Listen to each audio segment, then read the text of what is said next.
Em entrevista exclusiva à Record TV, o presidente Jair Bolsonaro falou que deve sair do PSL e pretende criar um novo partido.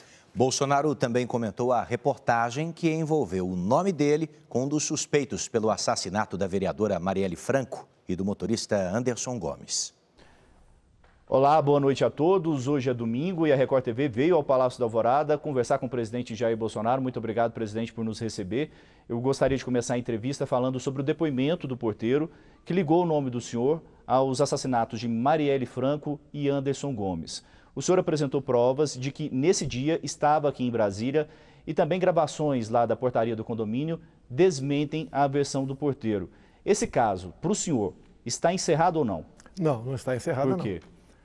O nosso advogado-geral da União já determinou ao PGR, Procurador-Geral, que tome depoimento do porteiro, bem como dos servidores públicos, no caso, o delegado da Polícia Civil, e levando-se em conta em que circunstância isso tudo veio a ocorrer. Porque não pode, uma emissora de televisão, como a Globo, joga um balde de coisa suja em cima de mim, tá? Com aquela matéria da semana passada.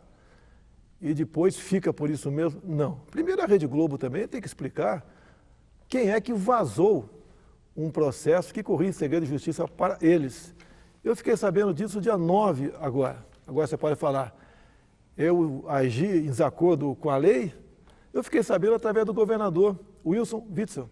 Eu estava num jantar, numa quarta-feira, por volta de 9 da noite, quando o governador chegou lá. Eu me surpreendi com ele, porque não é natural um governador estar em Brasília uma quarta-feira, não é natural, mas tudo bem.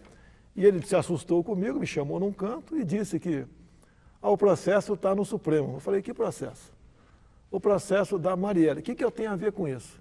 O porteiro declarou que por volta de 17 horas, de 14 de março do ano passado, tá, um dos possíveis executores da Marielle se encontrou com outro no condomínio, mas ele teria ido na sua casa. Ficou por aí a conversa, eu fiquei surpreso. Primeiro que o governador não tinha que ter acesso ao processo. E ele não posou de bonzinho comigo, não. Ele já sabia, porque muita coisa estava vazando já, que a perseguição dele contra a minha família, eu, meus filhos e quem está do meu lado. Ele tem usado a máquina pública para me perseguir. E o fato em si está comprovado, quarta-feira. Geralmente o parlamentar está em Brasília, podia até não estar, mas estava em Brasília, comprovado em vários momentos que eu botei o dedo no painel de votação ou de presença da Câmara dos Deputados. Então eu sou uma pessoa que sou constantemente perseguida e comprovo, como esse último caso da senhora Marielle Franco. Desculpa aqui o linguajar, é um jornalismo sujo por parte da TV Globo, que inclusive eu os tenho desafiados. TV Globo, me dá um espaço de 15 minutos ao vivo no Jornal Nacional para explicar isso e mais coisas. E, obviamente, vou cobrar de vocês quem vazou isso para vocês. E agora também fala que eu estou obstruindo a justiça. Tá? Que obstrução? Apenas eu falei com meu filho, ele foi na portaria, coisa que qualquer um dos 150 moradores do condomínio podem fazer, colocou a data 14 de março do ano passado e todas as ligações para a minha casa e para a casa dele, ele simplesmente botou o áudio, né, e filmou esse áudio, nada mais além disso. O senhor foi procurado pela produção da TV Globo enquanto essa matéria era feita? Eu estava exatamente na Arábia Saudita, o fuso em torno de 6 horas de diferença. Estava lá a representante da TV Globo, a senhora Délis Ortiz, em nenhum momento. Eu fiquei sabendo quando me falaram, desligaram aqui do Brasil, ligaram para o ajudante de ordem meu, dizendo que a matéria havia tido uma chamada no Jornal Nacional e iria ser colocada no ar. Daí acordei quem tinha que acordar, eu, por exemplo, não estava dormindo, porque eu não durmo naturalmente, e assistimos o que aconteceu. Poderia, né, ter um link ao vivo comigo, sem problema nenhum. Agora, lamentavelmente, a TV Globo faz a matéria, diz que não é verdade, diz que eu estou em Brasília, fez por quê? Para, mais uma vez, dar margem a pessoas achar que eu sou um dos possíveis mandantes da senhora Marielle Franco. Vamos falar um pouquinho de economia. Essa semana, o ministro Paulo Guedes e o governo, né, pretendem apresentar ao Congresso Nacional algumas propostas de reforma do Estado, Pacto Federativo, também mudanças no regime fiscal e também a reforma administrativa, até uma mudança na lei de privatizações. O que o governo pretende com todas essas propostas? Essas propostas foram apresentadas na segunda-feira para mim, já de forma conclusa praticamente. Na terça-feira está previsto irmos junto ao parlamento e apresentar essa proposta. O senhor e o ministro Paulo Guedes? O Paulo Guedes e mais alguns ministros. O que nós pretendemos com isso aí? É criar meios para você deixar o Estado mais leve, mais enxuto. A questão do servidor público. Fizeram a maldade comigo, dizendo que eu ia buscar a quebra da estabilidade. Não. O que nós pretendemos é, daqui para frente, quem tomar posse não tem mais estabilidade. Até porque qual é o objetivo disso aí? É comum. Vamos falar em prefeitura. Um prefeito faz concurso, etc. Se bem que quase todos estão no limite do gasto, levando-se em conta a lei de responsabilidade fiscal. Mas qualquer contratação daqui para frente, o outro prefeito, uma vez assumindo, ele pode simplesmente demitir essas pessoas. Logicamente, algumas carreiras terão estabilidade.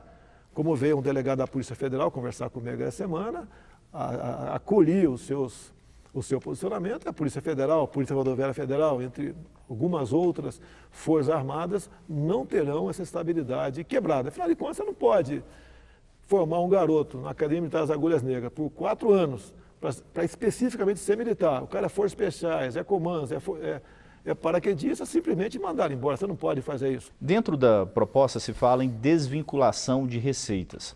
E sempre que se fala disso, tem a preocupação de diminuir os recursos para a educação e para a saúde. Há algum risco disso acontecer, presidente? Olha, nós queremos, o que o governo quer, é deixar para o parlamento fazer isso. Ninguém vai diminuir. O global vai para o parlamento. E o parlamento pode decidir se vai dar mais ou menos para a saúde e educação, compensa um com o outro. Que por vezes você tem num determinado ministério, você é obrigado a gastar uma quantidade que não é necessário. Então a ideia é o parlamento que vai continuar gerindo para onde vão esses recursos. Ou seja, a responsabilidade integral pelo orçamento passa a ser da Câmara e do Senado. Nós, o Executivo, estamos abrindo mão disso. Você quer coisa mais democrática do que isso? Estamos abrindo mão disso. Ninguém vai sumir com o recurso vai para o parlamento, ele vai decidir o que tem que fazer. Nesse momento, o senhor vive um racha dentro do partido do senhor, que é o PSL. O senhor teme dificuldades de aprovação dessas propostas por conta desse momento político? O partido como um todo tem votado. O problema ali, o que acontece? Eu tenho uma matéria agora no jornal Estado de São Paulo. Não vou entrar no mérito se é verdadeiro ou não, mas teve uma matéria aí sobre malversação daquela cota parlamentar. Do começo ao fim, está o nome presidente Jair Bolsonaro do PSL. Eu pago a conta sobre qualquer possível desvio de terceiros no partido. E a mesma coisa acontece no tocante a fundo partidário. Se bem que a maioria dos estados sequer tem condições de receber fundo partidário, como São Paulo faz uma matéria mentirosa sobre Eduardo Bolsonaro. Ele usou o dinheiro do fundo partidário para pagar sua passagem aérea por ocasião da sua lua de mel. É o tempo todo assim. Então, o que eu pretendo fazer? Ou passo a ter o comando das ações do partido, para a gente acabar com isso daí, abrir, se tiver alguma caixa preta, abrir e começar a fazer com que o fundo partidário vá para onde tem que ir. Se bem que eu nunca usei fundo partidário, tá certo? Por ocasião das últimas eleições aqui. E o que eu quero é ficar livre disso. Agora, o que pode acontecer, né? Pode acontecer de uma hora para outra. Eu posso sair do partido. O que eu quero apenas ter cumprida uma determinação. Transparência, ponto final, mais nada. Afinal de contas, o fundo partidário é dinheiro público. Eu não estou brigando por recurso do fundo partidário. Eu quero que o partido não tenha problemas por ocasião das eleições municipais do ano que vem e uma possível reeleição minha, né? A eleição majoritária em 2022. É isso que eu quero. Alguns me acusam dizendo que eu quero o fundo partidário para comprar voto. Oh, meu Deus do céu, eu sou o presidente da República. Cadê minha caneta? Essa caneta aqui tem um poder enorme. Milhares de vezes mais forte que o fundo partidário. E não uso para buscar angariar apoios. Estamos fazendo um trabalho exatamente de acordo com o que prometemos durante a campanha do ano passado. De 0 a 100% para o senhor sair do PSL, qual que é a probabilidade? E saindo, o senhor criaria um novo partido? 80% para sair e 90% para criar um novo partido. Que vai começar do zero, sem televisão, sem fundo partidário, sem nada. O meu sonho, eu acho muito difícil eu assumir o comando do partido, muito difícil, é criar um partido agora que a gente pode colher assinatura de forma eletrônica junto ao eleitorado. Até março teria um partido e eu teria ali, dos quase 6 mil municípios, né, talvez umas 200 candidaturas pelo Brasil. Estaria feliz com isso, porque teria como escolher realmente, de fato, quem concorreria àquela prefeitura. Na última eleição, muita gente chegou de última hora, porque nomes bons até não queriam vir para o meu partido, porque não tinham tempo de televisão. Vamos falar sobre a questão do vazamento de óleo no litoral brasileiro. Para o governo, está certo que foi o cargueiro grego que provocou esse vazamento? Todos os indícios levam para esse cargueiro grego, todos. Falta apenas bater o martelo. Essas manchas começaram a aparecer nas praias da Paraíba por volta de 2 de setembro. Desde aquele momento, ninguém podia imaginar o tamanho da catástrofe. As Forças Armadas, IBAMA, ICMBio, prefeituras, voluntários começaram a fazer a limpeza das praias. E conforme foi avolumando a quantidade de óleo, outras medidas foram tomadas. Tá? De modo que chegamos a essa conclusão agora, basicamente quase definida, de um vazamento criminoso. Agora, a notícia é ruim. O que chegou até agora e foi recolhido é uma pequena quantidade do que foi derramado. Então, o pior ainda está por vir. Não sei se na costa do Brasil, se bem que as correntes, tudo indica que foram para a costa do Brasil, e como é um petróleo que tem uma densidade um pouco superior à água salgada, ele não vem por cima, vem por baixo.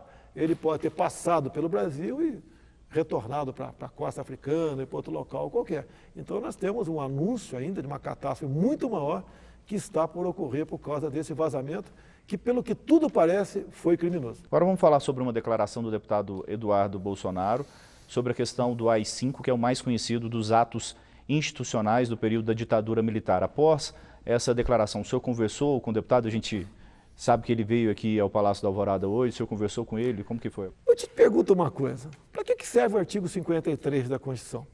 Lá está escrito que os senadores e deputados são invioláveis, civil e penalmente, por quaisquer palavras, opiniões e votos. Ponto final.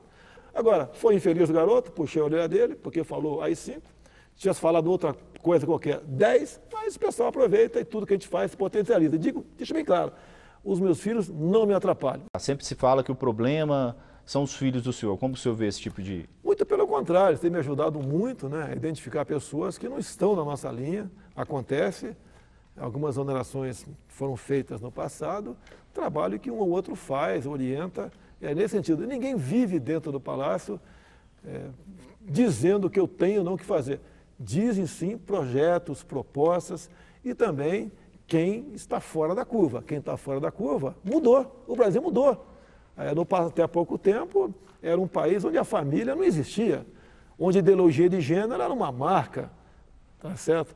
Onde a meritocracia também não existia, mudou. É um presidente agora que respeita o Estado laico, mas é cristão. É um presidente, um governo que respeita a família. Se alguém não estiver nessa linha, vai esperar no futuro o PT voltar e vai integrar esse gabinete no futuro, não no meu atual. Presidente, obrigado pela entrevista, boa noite. Boa noite.